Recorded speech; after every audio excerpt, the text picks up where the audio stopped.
मिल सके। इलेक्शन पे आपका सवाल होगा। इंशाल्लाह इलेक्शन जो है, जो कॉन्स्टिट्यूशनल मुद्दत है और यही असल रूह है जमहूरियत की, वो हुकूमत जो है वो केयर सेटअप को देगी। हम इलेक्शन के लिए अगर इस वक्त कोई जमात रेडी है तो वो पाकिस्तान मुस्लिम लीग नून ऑलरेडी अपनी इलेक्शन कैंपेन शुरू कर चुकी है। आपने देखा होगा शुजाबाद के अंदर बड़ा भरपूर जलसा हुआ, कुलिया के अंदर, बिहाड़ी के अंदर, लाहौर के अंदर, यही वो इलेक्शन कैंपेन का तसलसल है जो शुरू हो चुका है। मरियम नवाज शरीफ साहिबा ने भी 3 दिन पहले शुजाबाद में भरपूर जलसा किया और जो अवाम की सपोर्ट, अवाम का जो रद्द अमल है और पाकिस्तान की कौम ये फसाद, ये नफरत, ये इंतशार, इस हिजान की कैफियत से थक चुकी है। और मकसद मौजूदा हुकूमत का है कि मुल्क के अंदर एक ऐसी इत्तेहाद का अंसर हो, एक ऐसा अंसर हो कि जो लोगों को, नौजवानों को, पाकिस्तान को जोड़ने की बात करे, तामीर की बात करे। जैसे हमेशा पाकिस्तान मुस्लिम लीग नून ने खाली बातें नहीं की बल्कि अपना विजन भी दिया है और करके दिखाया है। चाहे वो सीपैक हो, चाहे वो दहशतगर्दी का खात्मा हो, चाहे वो मोटरवेज हो, चाहे वो बिजली के मंसूबे हों, चाहे वो महंगाई खत्म करना हो, चाहे वो रोजगार देना हो, कारोबार देना हो नौजवान को, बिजनेसमैन के लिए कारोबारी मौके हो। जो 13 से 18 तक का एक सफर आपने देखा, इंशाल्लाह उसकी बुनियाद रख दी गई है, उसकी शुरुआत हो गई है। और यही वो तरीका है कि लोग वोट के जरिए अपने नुमाइंदे चुने, RTS को बैठाकर अपने नुमाइंदों को, लोगों के मैंडेट को कत्ल करके, उसके ऊपर मुसल्लत करके जब भी कुछ मसनूई चीज डाली जाएगी तो वो इसी तरह रेत की तरह बिखरेगी और उसका कोई जो अवाम के साथ उसका ताल्लुक है वो नहीं होगा। लेकिन मैंने जैसे पहले कहा कि इकोनॉमी की भी डायरेक्शन और विजन सेट कर दिया गया है, रोजगार का, कारोबार का। अब पाकिस्तान की अवाम इन तमाम मंसूबों से फायदा भी उठाएगी और इंशाल्लाह दोबारा पाकिस्तान तरक्की और खुशहाली का सफर तय करेगा। चार क्वेश्चन कर ले, 2 इधर से 2 इधर से। ये बताइएगा कि जो अरदासों की जानिब से खर्च किया जा रहा है तमाम या चेक लो, तो कहना कहा जा रहा है कि आप लोग केस बनाए गए वो बस नीति पर है। तो क्या आप ये नहीं समझेंगे कि जिस तरह से उन्होंने आपके खिलाफ सियासी इंतजाम लेते हुए केसेस बनाए, आप भी इस तरह अपने खिलाफ केस बना रही हैं? भाई मैं बिल्कुल ये नहीं समझती और उसका जो खाली मेरे समझने से बात नहीं होती, लेकिन एक तासुर बड़ा इम्पोर्टेंट है कि 2018 में जब RTS बैठाकर एक मुसल्लत किया गया नालायक, नाअहल, चोर, करप्ट मुल्क के ऊपर वजीर आजम, तो उसके बाद अगले ही महीने से तमाम अपोजिशन जेलों में चली गई, सजाए मौत की चक्कियों में चली गई, उम्र कैद और सजाए मौत की कहानियां सुनाई गई और मैसेजेस दिए गए और फौरी तौर पर सबको करप्शन के केसेस जो इन्हीं के दौर में अदालतों से सुर्खरू होकर डेल्स हुई। लेकिन जब हमारी हुकूमत आई, मकसद पाकिस्तान की आवाम का रिलीफ था, नौजवान का कारोबार था, नौजवान का रोजगार था, मुल्क में महंगाई कम करना था और वो दोबारा से जो एक डेवलपमेंट का तासुर था। तो हमने आते ही हम डाल सकते थे। जो रियासती ताकत इमरान खान साहब के पास मौजूद थी वो मौजूदा हुकूमत के पास भी मौजूद थी, वो नैब भी मौजूद थी। लेकिन अगर हमने इनसे इंतकाम लेना होगा तो हम नैब के अंदर वो रिफॉर्म ना करते जिससे पाकिस्तान के 4 साल बिजनेस भी तबाह हुआ, मीशत भी तबाह हुई, गवर्नेंस भी तबाह हुई और उस टूल को इस्तेमाल करके सियासी इंतकाम हुआ। एक पूरा प्रोसेस चला जिसके तहत केसेस बने, उसकी इन्वेस्टिगेशन कोर्ट्स के अंदर हुई, ट्रायल्स कोर्ट्स के अंदर हुए, जो ये पेश मुद्दे ना जवाब देने की वजह से 9 मई की इंतहा दी गई और 9 मई के वाक़े के बाद सुप्रीम कोर्ट ने बढ़ाकर कहा good to see you and wishing you good luck. जो रियासत के अंदर की रिट की जिम्मेदारी होती है, वो जिम्मेदारी पार्लियामेंट में भी उतनी है, जुडिशरी में भी उतनी है और एग्जीक्यूटिव के ऊपर भी उतनी है। मैं बहुत टाइम है मेरे पास, आप सबके सवालों का जवाब देंगे। जी बताएं। उल्टे सवाल करो। आप कहती हैं सियासत इलेक्शन जो है वो एक दूसरे का बराबर का साथ है, तो सियासत में क्या है आप जिसको माइनस करने जा रही है कि कासिम के अब्बू को गिरफ्तारी कब तक हो सकते हैं? टेरियन के वालिद की बात कर रहे हैं आप? अच्छा, मैंने कहा जरा मैं पूछ लूं कि वही साहब है या कोई और साहब।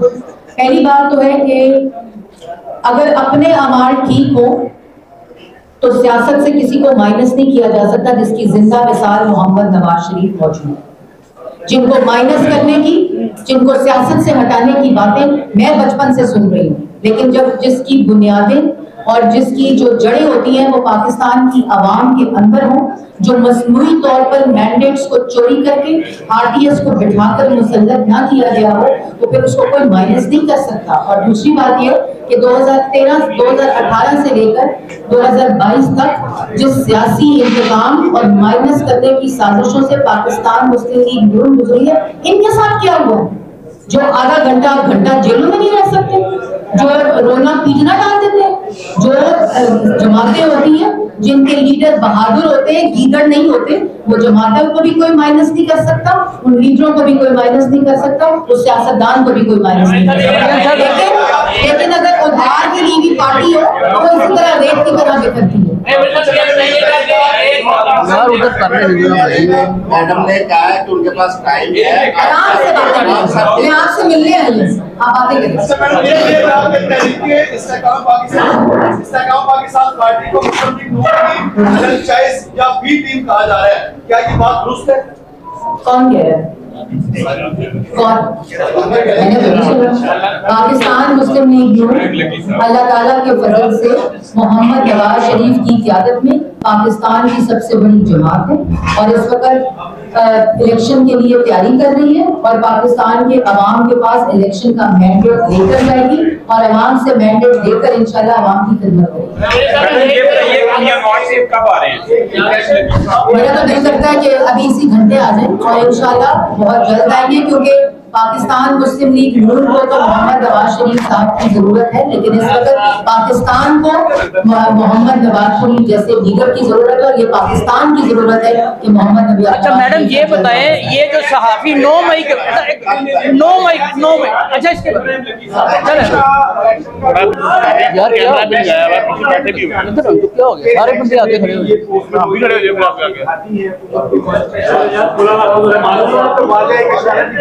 इसको जो सिक्योरिटी की इश्यूज है, इधर हो जाओ यार भाई, इधर हो जाओ यार थोड़ा सा यार, थोड़ा इधर हो यार, इधर हो ना यार, पीछे बंदे बैठे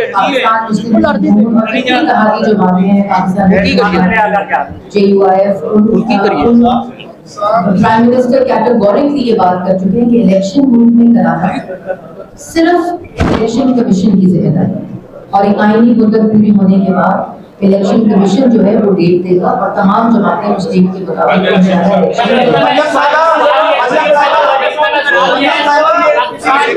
भाई सबके सवाल लेंगे यार, सुन लो यार।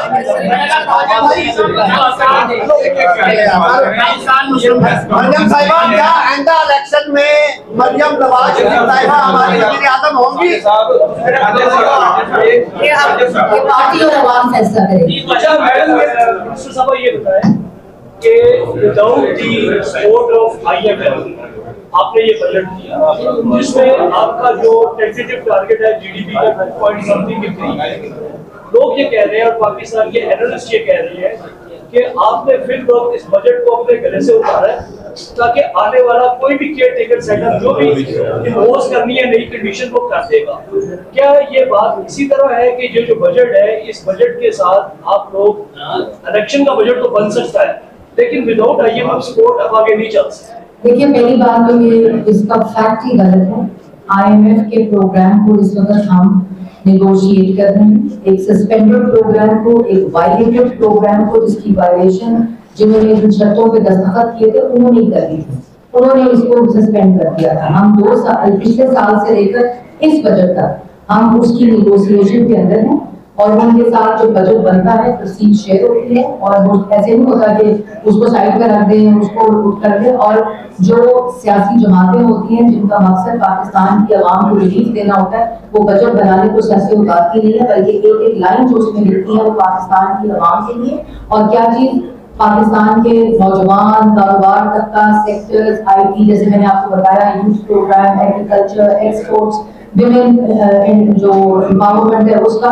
तो कोई हुकूमत जो होती है वो सर से बजट उतारती नहीं कभी भी, जो जिम्मेदार होती है। लेकिन हमने 4 साल जरूर देखा कि किस तरह सर से बजट उतार कर मईशत को तबाह कर न किसी सेक्टर की परवाह, न किसी नौजवान की परवाह, न किसी सेगमेंट की परवाह करते हुए बजट बनाए गए, दिए गए IMF प्रोग्राम जो दिया साइन कर दिया, जब चाहा उसको डाइवर्ट कर दिया, जब चाहा उसकी मईशत को तबाह कर दिया, सब्सिडी देकर। तो ये ना इस वक्त हुकूमत का काम है, बड़ी जिम्मेदारी से, बड़ी सोच से एक इकोनॉमिक लेड बजट बनाया है जिसके तमाम जो चीजें हैं आपके सामने हैं और उसको बड़ी जिम्मेदारी से किया और उसको हर तरह से पूर्ण करते हैं। मैडम साहबा, एक सियासी लीडर जो है पाकिस्तान ध्यान बात करके फिर आपको मैडम इमरान खान साहब जो है वो तो फराह हो गए हैं, अगर वो बाहर जाना चाहें तो आपकी हुकूमत उन्हें सहूलत फराहम करेगी? देखिए, उन्होंने अपने 4 साल के, नहीं मैं कोई सवाल लेट गो नहीं कर सकती, उन्होंने अपने 4 साल के अमालों का जवाब देना है और 9 मई का भी जवाब देना है। तो किसी को ना कानून से इस्तिस्ना हासिल है, क्योंकि इस मुल्क के 3 दफा के मुंतखब वजीर आजम ने इन्हीं अदालतों के और इन्हीं कवानीन के सामने पेश होकर ये मिसाल रखी है कि अब मुल्क का आने वाला कोई वजीर आजम किसी कानून से इस्तिस्ना नहीं होगा। मरियम साहब ये बताएं मैडम, ये बताएं एक मिनट याद रखिएगा कि पाकिस्तान ये पाकिस्तान मैडम लीग नून के जो कायद है उनको एक ड्रामे के केस पे नाअहल करार दिया गया है। एक शख्स पे मुसलसल दलील केस से लेकर 150 केसेस है, अभी तक उनको नाअहल करार नहीं दिया गया। इसकी क्या वजह? देखिए, इसकी वजह तो जो उनको हर केस में अपने किए हुए गुनाह, अपने करने वाले गुनाह, आइंदा सोचे जाने वाले गुनाहों से इस्तिस्ना दे दी है। ये सवाल तो हम लोगों से